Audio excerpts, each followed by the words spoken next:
আসসালামু আলাইকুম দোস্তো। সন্তানের স্কুলে যাওয়াটা যত না বেশি গুরুত্বপূর্ণ, তার চাইতে অনেক অনেক গুণ বেশি গুরুত্বপূর্ণ হচ্ছে সন্তানের জন্য বেড টাইম স্টোরি। তার পরীক্ষা দেওয়া যতটা বেশি গুরুত্বপূর্ণ, তার হোমওয়ার্ক করা যতটা বেশি গুরুত্বপূর্ণ, তার চাইতে অনেক বেশি গুরুত্বপূর্ণ হচ্ছে বেড টাইম স্টোরি। যেখানে মা ঘুমানোর পূর্বে তার মাথায় হাত বুলিয়ে তাকে শেখাবে নবীদের ঘটনা, তাকে শেখাবে তার বাল্যকালের জীবনী, তাকে শেখাবে অভাব কি জিনিস, তাকে শেখাবে যে সংসারে আমাদের ইনকাম কত, আর ইনকামের পর মাস শেষে আমাদের পকেটে জমা থাকে কত, তাই তোমাকে আমরা কিভাবে আইফোন কিনে দেব।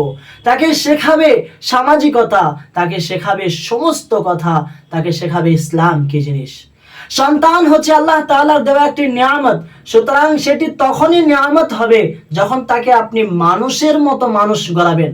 এই জন্য নবী করিম সাল্লাল্লাহু আলাইহি সাল্লাম বলেন, যখন মানুষের মৃত্যু সম্পূর্ণ হয় তখন তার নেকি ও গুনাহের আমলনামা বন্ধ হয়ে যায়, কেবলমাত্র 3টে আমলনামা খোলা থাকে। তার মধ্যে একটি হচ্ছে আওয়ালাদিন সালিহিন ইয়াদউ লাহু, সেই মৃত ব্যক্তি এমন একটি নেক সন্তান রেখে মারা যান যে নেক সন্তান তার জন্য দোয়ায়ে খায়ের করবে, তার জন্য নেকি করে দিবে, তার জন্য সাদকাহ করবে। প্রিয় শ্রোতা মণ্ডলী, বাড়িতে ফ্রিজ এসি রাখাটা বড় কথা নয়, কিন্তু যে সন্তান বাড়িতে চলাচল করবে, যে সন্তান এই বাড়িতে বসবাস করবে, সেই সন্তানকে আসল মানুষের মতো মানুষ বানানো বড় কথা। সন্তান মানুষ করতে কোটি টাকা খরচ হয় না, বরং সন্তান মানুষ করার জন্য যে মানসিকতা, যে মানবিকতা প্রয়োজন, সেটা অনেক বড় জিনিস। আজ আমাদের সন্তানরা মোবাইলে কিছু দেখে, এমন কিছু জিনিস দেখে যেগুলি তার প্রয়োজন, দেখার প্রয়োজন নেই, যেগুলি তার দেখার প্রয়োজন ছিল না, সেগুলি দেখার ফলে লজ্জা জিনিসটি আস্তে আস্তে আমাদের সন্তানের থেকে উঠে যাচ্ছে।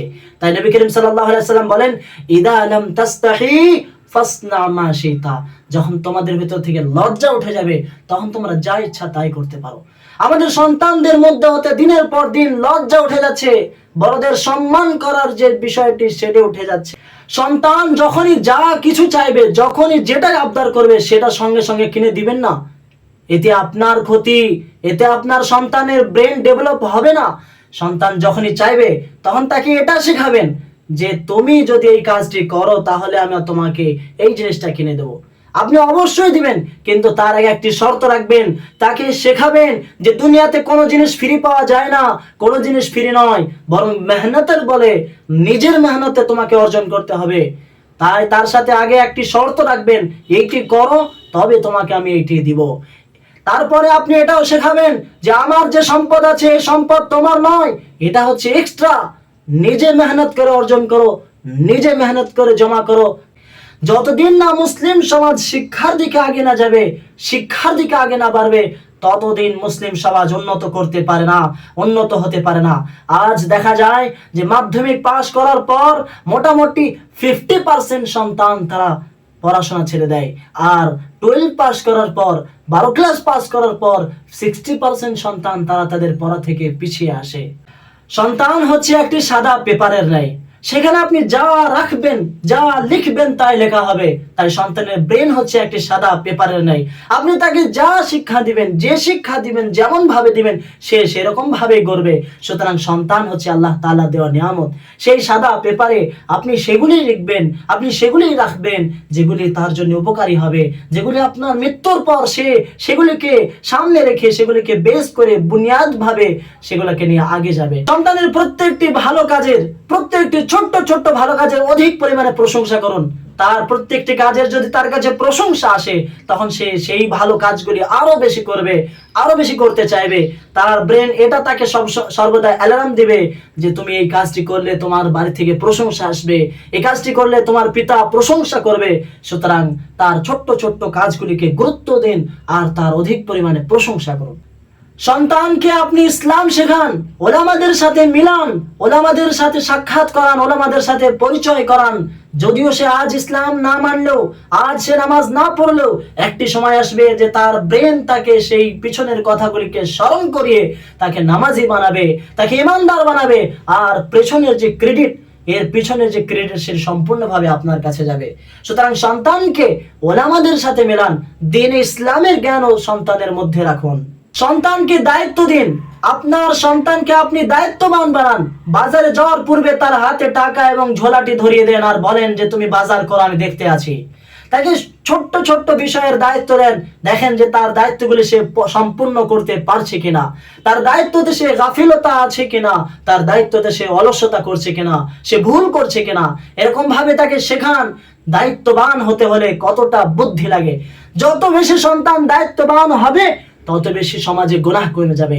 প্রত্যেকটি সন্তানকে যখন দায়িত্ব দিবেন তখন একের পর এক গুনাহ কমে যাবে।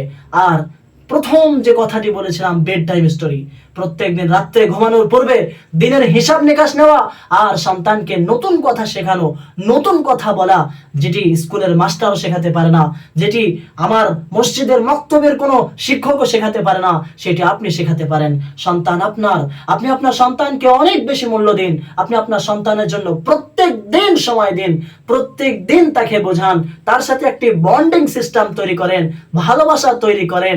সে যে তার সাথে একটি যেন পিতা সন্তানের একটি ভালোবাসার সম্পর্ক তৈরি করেন। সন্তানকে অধিক পরিমাণে সম্মান করুন, এত বেশি সম্মান করুন যতটা সে ভালো কাজ করেছে তার চাইতে অধিক পরিমাণে। এতে করে হবে কি, যখন ছোট্ট ছোট্ট কোনো কাজে যদি আপনার সন্তানকে আপনি কোনোদিন যদি বকাঝকা দেন, তাহলে তার ভিতরে একটা ইগোতে লাগবে, তার আত্মসম্মানে লাগবে, তার মনে হবে যে আমি এমন কি কাজ করলাম যে আমার আব্বা বা আমার পিতা আমাকে এমন কথা বললেন, আমার মা আমাকে এমন কথা বললেন, আমি এমন কোন কাজ করে বসলাম।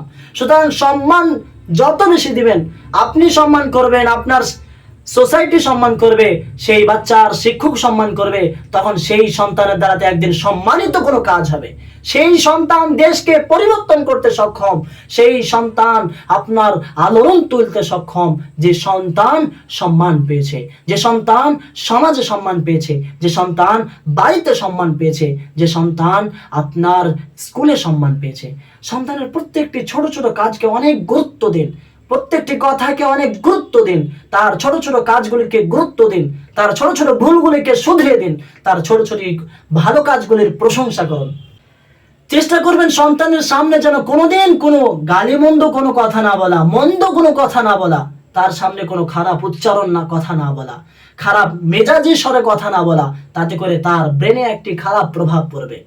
আপনার দেওয়া শিক্ষা সন্তান সেটিকে আগে নিয়ে যাবে।